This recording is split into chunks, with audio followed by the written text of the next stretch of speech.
Hey friends, welcome back to Big Nate's Whiskey Lounge. I am Nate, coming at you with another review video. This is going to be a video of a Bourbon Junkies and ADHD whiskey collaboration. This occurred when they were in Utah. When Dan Shook left his job to do whiskey full time, Whiskey Tube full time, being just the Savant full time. Him, Sean, Matt Porter, Dan and Julie Like, Sean Opperman, and bunch of Ricky, his wife, bunch of people went to Utah for a trip to celebrate.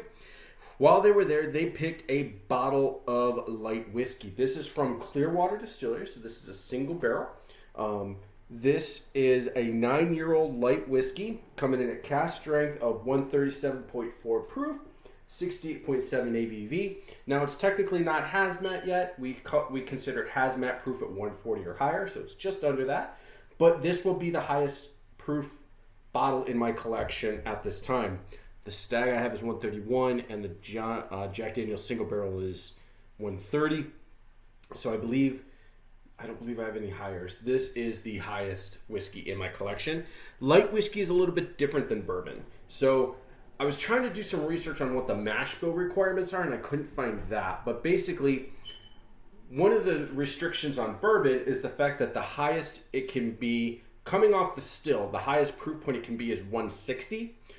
And then it has to be watered down to at least 125. Some people do lower full proofs. And then it's aged. Well, with light whiskey, and it has to be in new charred oak barrels for bourbon. With light whiskey, it can actually be up to 190 proof. It can be 160 to 190 as far as what the proof point off the still is, and then it can be used. It can be aged in used barrels, and oftentimes it is, which is actually a good recycling program. You, in my opinion, make some bourbon, then make some light whiskey with it. If you're not sending your barrels over to Scotland or Ireland. So this is going to be Clearwater. This is a 9-year-old light whiskey. Now this got a couple of mixed reviews. Now there's less than 175 bottles of this available. This was very hard to come by. This was released by both Matt Porter ADHD Whiskey and by the Bourbon Junkies. So you kind of had to be right place, right time. This because there was lower yield than what normally even the Bourbon Junkies get for a yield, and it was also being shared between two channels. So this was a once-in-a-lifetime grab. There's some notes on the back that I'll read as we go along. Now this says it's small batch distilled in Indiana and bottled by Clearwater. So this is MGP light whiskey. Good cork pop. Now I have not fully tasted this yet. When I got the bottle, it was Friday. I was in the middle of work, and I took just a minute pull from the bottle. Didn't get much on it. Actually, for some reason, it reminded me of mellow corn, just a touch. But did I get enough for myself? Let's put just a touch more.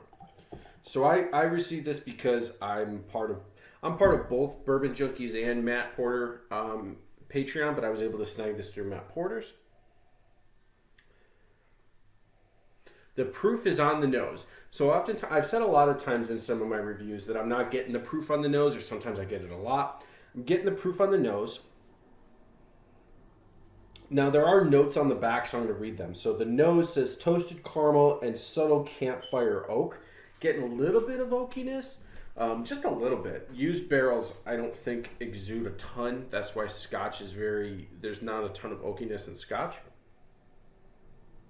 Toasted coconut. Okay, I'm not a huge coconut person, so I'm not going to always pick that up because no legs, really no legs at all. Very, very light in color, even for a 9-year-old product.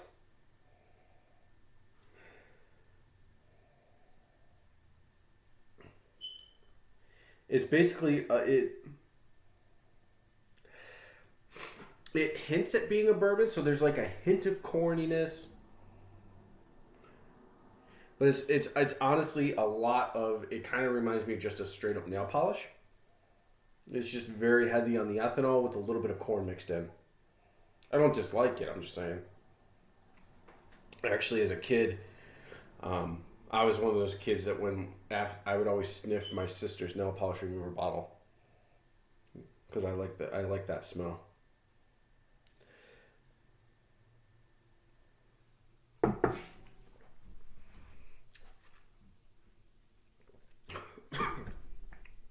Excuse me.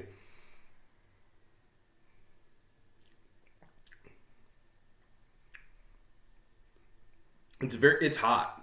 That's a hot bottle. Now, just for reference, I have bottle number 86. Ooh, I got some drippage on the back.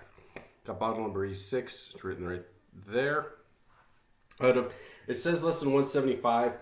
When I believe they said that they were less than 175, and they released 110 or 120 to the public between the two channels. They obviously always hold a couple back just in case some people have shipping issues or things like that, because Ryan Alves over at Bourbon Outfitter, who is their shipping agent, is just a baller when it comes to it, and so he always makes sure that if something happens, he can take care of it, so they always pull a couple back. Now, the palate notes say Dulce de Leche, soft vanilla with a slight apricot note. The finish is lingering. I'm still on the finish. Maybe a little bit. I'm getting the vanilla. So first taste, I like it. I don't love it. And maybe I've expressed in the past that I prefer Scotch over bourbon because of sometimes a lot of oakiness is too much for me. But for some reason with this, I'm missing a little bit of this straight up, maybe the virgin oak type of a deal. The finish, it says, is sweet cigar box and creme brulee. Okay, I can get the creme brulee. Sweet cigar box. I don't know if I'm getting cigar on it.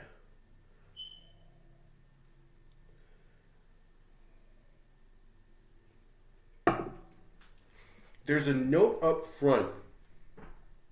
Okay, that might be where the Dulce de Leche comes in. I can't tell if I like that or not.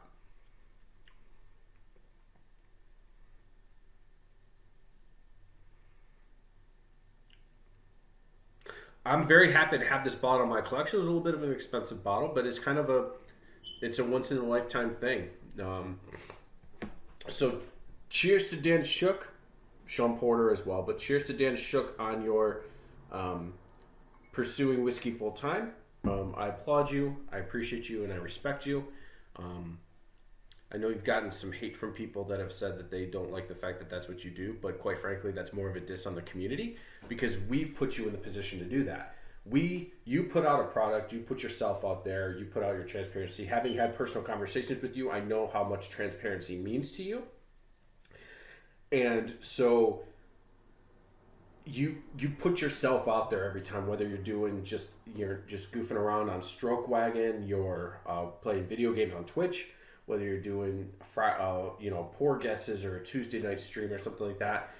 You put yourself 100% into this, and I hope that you feel rewarded for that. The community really loves you. The community wants to support you, and we do so, and that has enabled you and Sean to be able to pursue this full time. And I hope that you ignore the people that want to hate on that simply because they're jealous. We love you, therefore we have done things that have helped you be able to pursue this full time, and I hope you feel that love and respect. Getting back to this bottle, love it, don't hate, love it, or don't love it, I don't dislike it. I like it, it's good, it's different. Like I said, it's the first light whiskey I've ever had. It's the first light whiskey I've ever owned. The closest thing that comes to it to me would, like I said, when I took the pull from it, it was like, ooh, this is just like a higher aged mellow corn. Mellow corn's a little bit different, but kind of on the same, it follows the same distillation points that bourbon does while being 80% corn minimum and used barrels. So it gives me a mellow corn-esque vibe, which I keep a bottle of mellow corn. You can actually see it right, ooh, I'm going to hit it. Right here, you can see my bottle of mellow corn.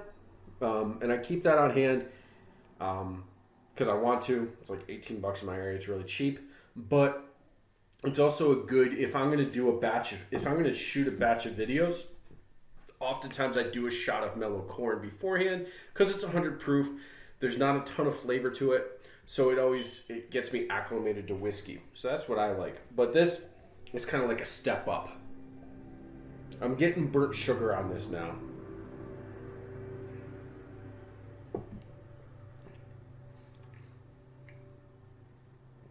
Like it, don't love it. I'm glad to have it in my collection. This getting some mixed reviews from those of us, the 100 and so of us that have gotten these bottles. Some of my friends that I know gotten it either like it or don't. I like it. It's right underneath my lip there. It's sticking around. All right, so this has been Bourbon Junkies and ADHD Whiskey collaboration on Clearwater Light Whiskey 9-year-old single barrel. Appreciate you sticking around. I do these videos not to show off the bottles that I have, because this bottle is you're never going to get unless you were one of those few. And so I'm not trying to show that off. I'm more or less just trying to show what awesome stuff you can get from two fantastic whiskey tube channels, Bourbon Junkies and ADHD Whiskey. If you follow them, if you become patrons of theirs, you get access to this stuff. And in my opinion, these are more unicorns than a Booker's, than a Master's Keep, than a Wild... This is confiscated, but a Kentucky Owl. 1 through 10. Don't buy after 10 because Dixon Dedman wasn't involved. But these are unicorns upon unicorns upon unicorns. You know, Lob Creek, the Matt Porter's Knob Creek pick, he's coming out with another one. He just showed us the sticker last night. It's freaking fantastic. I'm looking forward to it. Let's support these guys. And I hope you've enjoyed this. A little bit of a rant, a little bit of a high proof whiskey. Like it, don't love it, but this was good. I appreciate you guys. Thanks for liking, commenting, and subscribing. And I'll see you next time.